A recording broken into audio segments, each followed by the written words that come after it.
Exhibit B2 was posted to Sakura's Dashbrd on Saturday, April 20th at 2 p.m. I know I've been quiet here ever since my last video.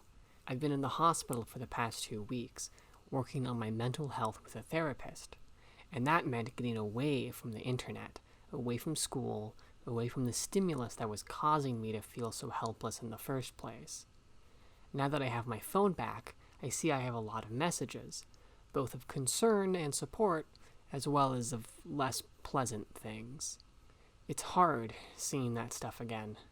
I attempted suicide in part because I wanted these messages to end, because I was so burnt out and exhausted by the deluge of hate.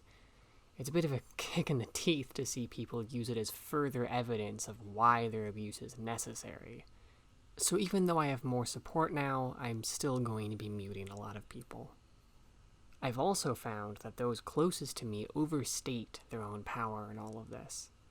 They martyr themselves on not seeing it sooner, on not always being there for me.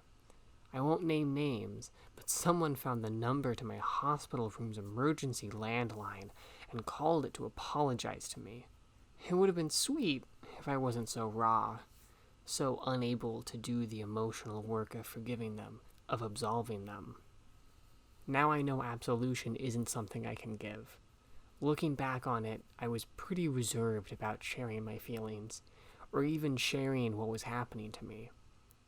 I had to talk to a professional about what I was going through, talking through coping mechanisms, talking about the shame I'd internalized about feeling what I was feeling. One of the things I learned is that absolution, forgiveness, it's an easy out. If you sent me multiple messages every day telling me to kill myself, telling me that I was an ugly bitch jealous of Lynn, telling me that I killed one of my best friends, then I can't forgive you.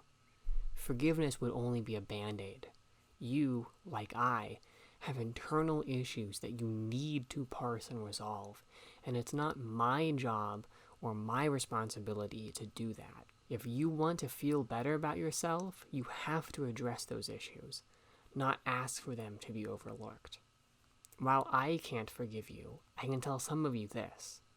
I used the metaphor of a death by 1,000 cuts in my note on purpose. Even at my lowest point, I knew that despite what few things my friends and loved ones said to hurt me, it wouldn't have mattered. That's why the video is the way it is.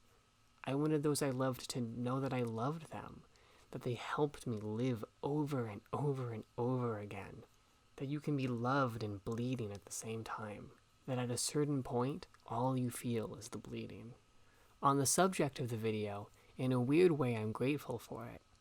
When I was too emotionally exhausted to talk to anyone, to do anything, making that video kept me going. A little Miss Perfectionist kept wanting to change the words, use different pens, different paper, different scissors. You can't kill yourself yet, the video's not done. It's stupid, I know. I was coming up with excuses to not go through with it, and thank goodness I did. And then, in the hospital, the little confessional was something to work on, something positive to do and to say. I wasn't sure if I wanted to share it, but I think it's important to do so. It's important to see that, yes, you can come out the other side, that help is available. My family is privileged enough to just barely afford the medical bills needed for my treatment, but if you're not, the National Call Centers for Suicide Prevention is free, 24/7, at 1-800-273-8255. And I know making that call is hard. Asking for help is hard. But asking for help by trying to kill yourself is a really shit option. I don't recommend it.